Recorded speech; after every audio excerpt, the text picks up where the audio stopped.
നമ്മൾ വന്നത് ഗൈസ് നമ്മുടെ ഡേ 2 ആണ്. അപ്പോൾ നേരെ ജിമ്മിലേക്കാണ് ഗൈസ്. അപ്പോൾ 7:35 നമ്മൾ ക്ലാസ് സ്റ്റാർട്ട് ചെയ്യുന്നത് ഓൾമോസ്റ്റ്. നമ്മൾ കാരണം ഇപ്പോൾ നേരത്തെ പോകാറുണ്ട്, കാരണം കുറച്ച് വർക്കൗട്ടും കാര്യങ്ങളൊക്കെ നേരത്തെ ചെയ്യാറുണ്ട്. അപ്പോൾ നേരെ ഞാൻ ജിമ്മിലേക്കാണ് ഗൈസ്. അപ്പോൾ നമുക്ക് ഇന്ന് എന്തോ ബന്ധും കാര്യങ്ങളൊക്കെ ഉണ്ട്, വണ്ടിയും കാര്യങ്ങളൊക്കെ കുറവായിരുന്നു. അപ്പോൾ നേരെ ജിമ്മിൽ ചെന്ന് അവിടെ നല്ല ആളുണ്ടായിരുന്നു. പക്ഷേ നമ്മൾ നേരെ വർക്കൗട്ടും കാര്യങ്ങളൊക്കെ സ്റ്റാർട്ട് ചെയ്തു. അവർ വരുന്നതിന് മുമ്പ് കുറച്ച് വർക്കൗട്ട് സ്ഥിരം ചെയ്യുന്നുണ്ട്, അതൊന്ന് ചെയ്യണം. ജസ്റ്റ് ഒന്ന് സ്റ്റാർട്ട് ചെയ്തു. പിന്നെ പുഷപ്പും കാര്യങ്ങളും അത് നമ്മൾ എന്തൊക്കെ സ്കിപ്പ് ചെയ്യാറില്ല, അതൊന്ന് ചെയ്തു. ദെൻ കുറച്ച് നേരം ബാഗ് ചെയ്തപ്പോഴത്തേക്ക് ആൾക്കാരൊക്കെ വരാൻ തുടങ്ങി ഗൈസ്. ഓൾമോസ്റ്റ് എല്ലാവരും വരാനുണ്ടായി തുടങ്ങി, പക്ഷേ ഇന്ന് ആൾ കുറവായിരുന്നു. ദെൻ കോച്ചും കാര്യങ്ങളൊക്കെ എത്തിയിട്ടുണ്ട് ഗൈസ്. ഇതാണ് നമ്മുടെ കോച്ച് ഗൈസ്. ദെൻ സ്റ്റാർട്ട് ചെയ്തു ഗൈസ് വർക്കൗട്ട്. ഫസ്റ്റ് ടൈം നമുക്ക് നല്ല വാമപ്പും കാര്യങ്ങളും കോച്ച് നല്ലതായിട്ട് ചെയ്യാറുണ്ട്. അപ്പോൾ സ്ട്രെച്ചിങ്ങും കാര്യങ്ങളും ലാസ്റ്റും ചെയ്യാറുണ്ട്. വാമപ്പ് നല്ല രീതിയിൽ നമുക്ക് തരാറുണ്ട്, കാരണം സ്ട്രെങ്ത് ഇമ്പോർട്ടൻ്റ് ആയെന്ന് പറയുന്നതുകൊണ്ട് തന്നെ നല്ല വർക്കൗട്ടും കാര്യങ്ങളും നമുക്ക് പ്രോപ്പറായിട്ട് തരാറുണ്ട് കോച്ച്. അവിടെ തന്നെ കാർഡിയോ നല്ല രീതിയിൽ നമ്മളെ ചെയ്യിക്കാറുണ്ട്. ദെൻ അത് കഴിഞ്ഞിട്ട് സ്റ്റാർട്ട് ചെയ്യുമ്പോൾ ഓരോ പഞ്ചസും കാര്യങ്ങളൊക്കെയാണ്. പിന്നെ നമുക്ക് ഇന്ന് ബോക്സിംഗ് ആയതുകൊണ്ട് നമുക്ക് മൊയ്ത്തായും ബോക്സിംഗ് കൊണ്ടുകൊണ്ട് ഇന്ന് ബോക്സിംഗ് ആണ് നമുക്ക് പ്രാക്ടീസ് ചെയ്യുന്നതാണ് കോച്ച് പറഞ്ഞത്. ദെൻ അതിൻ്റെ വർക്കൗട്ടും കാര്യങ്ങളൊക്കെ സ്റ്റാർട്ട് ചെയ്ത് ജസ്റ്റ് വർക്കൗട്ട് നല്ല ടൈം എടുത്താണ് നമ്മളെ കൊണ്ട് ചെയ്യിക്കുന്നത്. കാരണം കോമൺലി ചെയ്യുന്ന വർക്കൗട്ടുമായിട്ട് വ്യത്യസ്തമായിട്ടാണ് വർക്കൗട്ട് കാര്യങ്ങളൊക്കെ ഡെയിലി ചെയ്യിക്കാറുള്ളത്.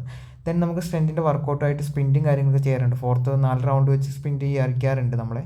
അപ്പം ടീം വൈസ് ആണ് അത് ചെയ്യിക്കാറുള്ളത്. ജസ്റ്റ് അത് ചെയ്ത് ഫെയിലിയർ ആകുന്ന ടീംസ് പുഷപ്പും കാര്യങ്ങളും എടുക്കുക, അങ്ങനെയാണ് നമ്മൾ പ്രോപ്പർലി ചെയ്യാറുള്ളത്. ദെൻ അത് കഴിഞ്ഞ് നമ്മൾ സാഹസ്യമായി തോറ്റിരിക്കുന്നതുകൊണ്ട് നമ്മൾ പുഷപ്പും കാര്യങ്ങളൊക്കെ എടുത്തു. ദെൻ നമ്മൾ കുറച്ച് റെസ്റ്റും കാര്യങ്ങളും എടുക്കാൻ നമ്മൾ സമ്മതിച്ചില്ല, പക്ഷെ നമ്മൾ എടുത്തു. അതിനുശേഷം നമ്മൾ റാപ്പോണാണ്. ദെൻ ബോക്സിങ്ങിൻ്റെ പ്രാക്ടീസ് ആയതുകൊണ്ട് പിന്നെ പഞ്ചസും കാര്യങ്ങളും സ്റ്റാർട്ട് ചെയ്യാൻ തുടങ്ങിയിട്ടുണ്ട്. ഞാൻ ബിഗിനർ ആയതുകൊണ്ട് തന്നെ എനിക്ക് നല്ല രീതിയിൽ ഇമ്പ്രൂവ് ആകുന്നുണ്ട്. അപ്പോൾ അതിൻ്റെ അനുസരിച്ച് കോച്ചിങ്ങും കാര്യങ്ങളൊക്കെയാണ് കോച്ച് നമുക്ക് തരാറുള്ളത്. ദെൻ സ്ട്രെങ്ത്തും കാര്യങ്ങളും പ്രോപ്പർലി വർക്കൗട്ടും കാര്യങ്ങളൊക്കെ ചെയ്യാറുണ്ട്. അപ്പോൾ എല്ലാവരും ഉണ്ടായിരുന്ന ആൾ പൊതുവേ ഇന്ന് കുറവായതുകൊണ്ട് തന്നെ നമുക്ക് വീഡിയോസ് എടുക്കാൻ പറ്റിയില്ല. അല്ലെങ്കിൽ നമുക്ക് കുറച്ച് വീഡിയോസ് എടുക്കുന്നതിന് ലിമിറ്റേഷൻസും കാര്യങ്ങളൊക്കെ ഉണ്ട്.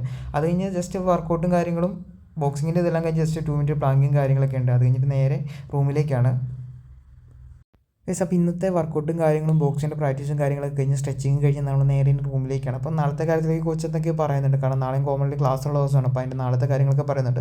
അപ്പോൾ നമ്മൾ എല്ലാവരും പോയി, എന്നാലും നമ്മൾ കുറച്ച് പഞ്ചസും കാര്യങ്ങളൊക്കെ സെറ്റാക്കാൻ വേണ്ടി കുറച്ച് നേരം കൂടെ ഒന്ന് പ്രാക്ടീസ് ചെയ്തു. ദെൻ നേരെ നമ്മൾ ഈ റൂമിലേക്കാണ്. പുറത്തിറങ്ങിയപ്പോൾ ചേട്ടൻ വന്നിട്ടുണ്ടായിരുന്നു. ആ ചേട്ടനെ കണ്ടിട്ട് കുറേ ദിവസമായി, അതുകൊണ്ട് നേരെ ചേട്ടൻ വന്നിട്ടുണ്ടായിരുന്നു. അപ്പോൾ നേരെ ചേട്ടനെ കൂട്ടി നേരെ നെല്ലിക്കയിലേക്കാണ്. ചേട്ടന് കഞ്ഞിയും കാര്യങ്ങളൊക്കെ കുടിക്കണമെന്ന്, ഫുഡ് അടിക്കണമെന്ന് പറഞ്ഞിട്ടുണ്ടായിരുന്നു. അപ്പോൾ നേരെ അവിടെ പോയി ഫുഡും കാര്യങ്ങളും അടിച്ചു ഗൈസ്. അങ്ങനെ നമ്മൾ ഡേ 2 കംപ്ലീറ്റഡ് ആയിട്ടുണ്ട് ഗൈസ്. അപ്പോൾ ഇന്ന് ബോക്സിംഗ് ആയിരുന്നു, അതെല്ലാം കംപ്ലീറ്റ് ആയിട്ട്. അപ്പോൾ നാളെ നമുക്ക് ബോക്സിംഗ് ആണ്.